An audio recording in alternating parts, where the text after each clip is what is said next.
Hey everyone, and welcome to another edition of Burton Ballers. I was going to do the video out in my summer chair, but then the black clouds came along. It looks like there's a thunderstorm coming our way. So I decided to do it in the comfort of my car. Can't do it in the house because Elijah's having a tutoring lesson, so I didn't want to disturb him. But today we're talking about our youth system, because with 3 youth players are going to be out of the door. We've got Miles Peart-Harris, we've got Bate, and we've also got Livramento, who are going to be leaving us. And that's prompted some of our fan base to say, is our youth system worth it? Are we giving youth a chance? So this video is to discuss the youth.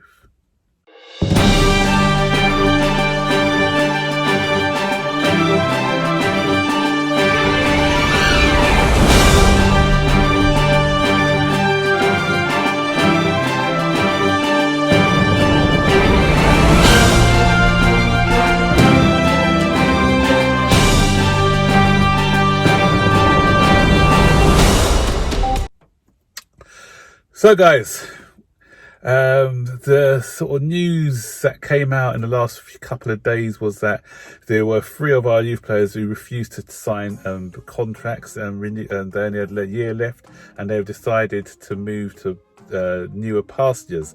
And those in question, we got Bate, who's close to joining Leeds United. Leeds United have guaranteed him regular first team football, so he's decided to go there. Miles Peart-Harris, he's decided to move to Brentford. He said his farewell to the club over the weekend, so that's going to be official in the next few days. They're just working out a fee for him. And Livramento, Brighton at this moment seem to be the favourites. Livramento's probably looked and saw what Tariq Lamptey done. He moved away from Chelsea and he got regular first team football at Brighton before his injury. And more may follow at the door. Moisla, he left for Bayern Munich last year, and he's played a few games for Bayern. So, is our youth system broke? Why are these players leaving the club? Here's my take on it, guys. I think we are the victims of our own success. At the moment, we are a team who develop a lot of very, very good footballers, and we develop them well. So we've most of these players who are leaving as well, they've been with us from the age of 8. And so what you're seeing is it's not by chance that all these players are highly sought after. It's through nurturing these people, giving them the right attitude and the right mentality to succeed. But getting into a side like Chelsea is not easy. It's not easy. If you look at the video that I did, I'm going to try and put it in the link above if I remember, about when Tomori went. I said, this isn't a finishing school. You know, what we'll do, we'll get you ready. We'll get you ready for first team football.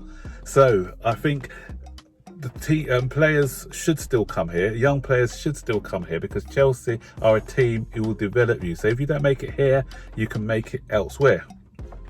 But if you really want to make it here, you need to fight for your place. You're not going to be guaranteed a place just because you're a youth team player. And any of these youth players out there saying that Chelsea don't give youth a chance, and I've seen that with a lot of the big accounts as well, saying that Chelsea don't give youth a chance, and a lot of people are just frustrated by it all. But what I say to you is, look, if you've got belief in your ability and you feel that you can make it and you're good enough to make it, you're going to make it at Chelsea. Mason Mount, prime example, and I use this guy time and time again. His dad wanted him to leave the club. When before him, not a lot of players were getting the opportunity, because his dad said, look, no one's made it to the first team at Chelsea since John Terry. What was his response? I'll be the next.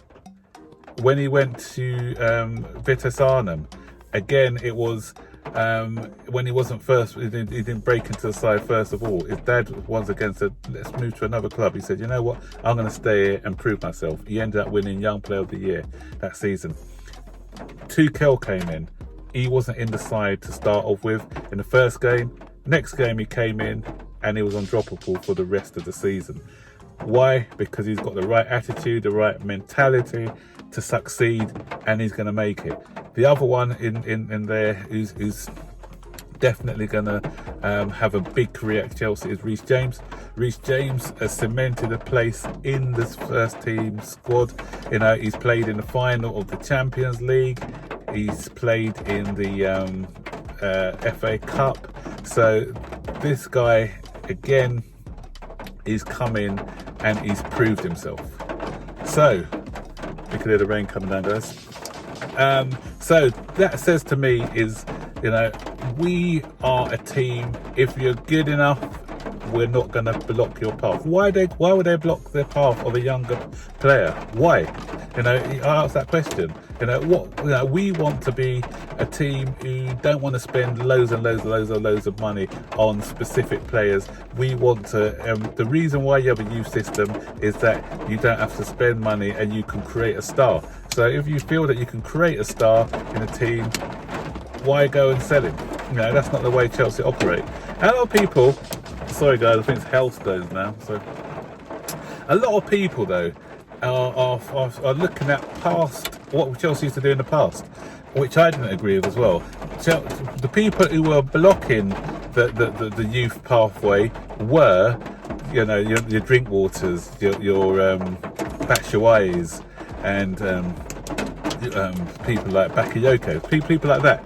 Yeah, and for me, that's wrong. If you're going to be just getting average squad fillers, where a youth player can come in and take that place rather than spending 40 million on a Danny Drinkwater, then yeah, that's where it's flawed. But the way that Chelsea operate now is totally different. The way that Chelsea operate now, they have got good players in each position. So if you ask me, let's take Lewis Bate for instance, or Bate, whatever name, how you pronounce it. Whose place is he going to take in the squad?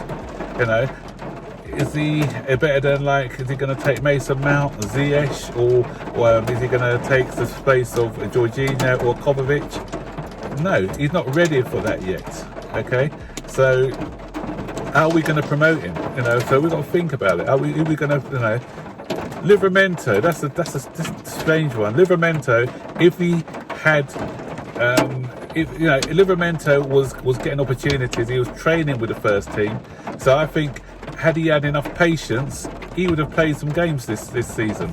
Unless we buy somebody like, I know there's talk of us buying Adama Traore or somebody like that. If he saw someone like a Traore coming in, then you could say, okay, yeah, fair enough, I could see why he's leaving. But you know what?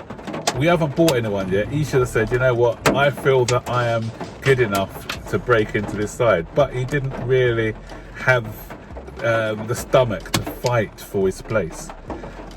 And the same with Peart-Harris. He's only, what, 17, 18? Time is on his side. Again, who's he going to replace at the moment? You know, is he better than some of the players we've got? We've got people like Tina Angerin, and Billy Gilmore, who's out on loan at the moment. These players are from the youth team, but they are ahead of these other players in their progression. So it's not.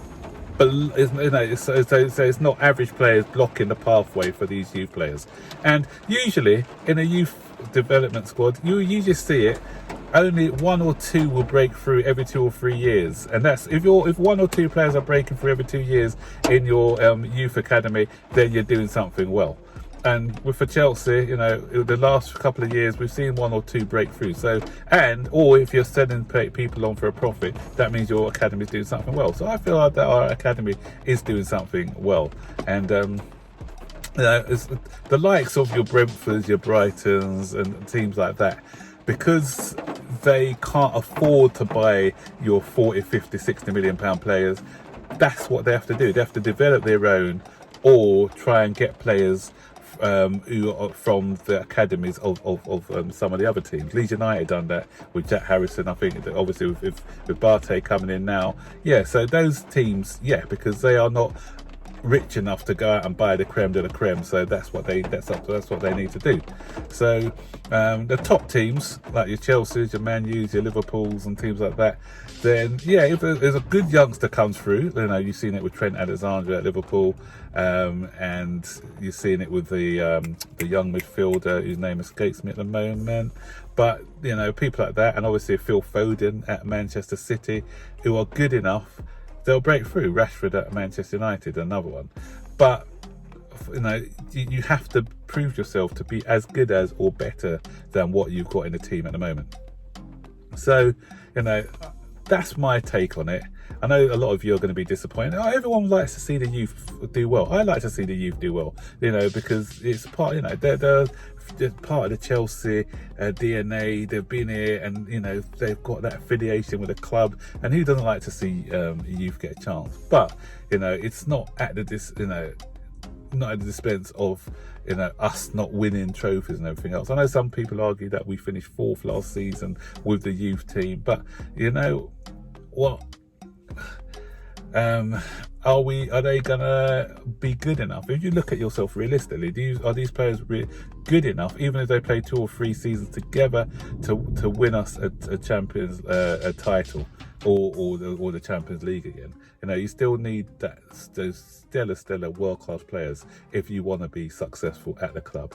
So my message for the youth players is, if you believe in your own ability, if you're good enough, you will get opportunities.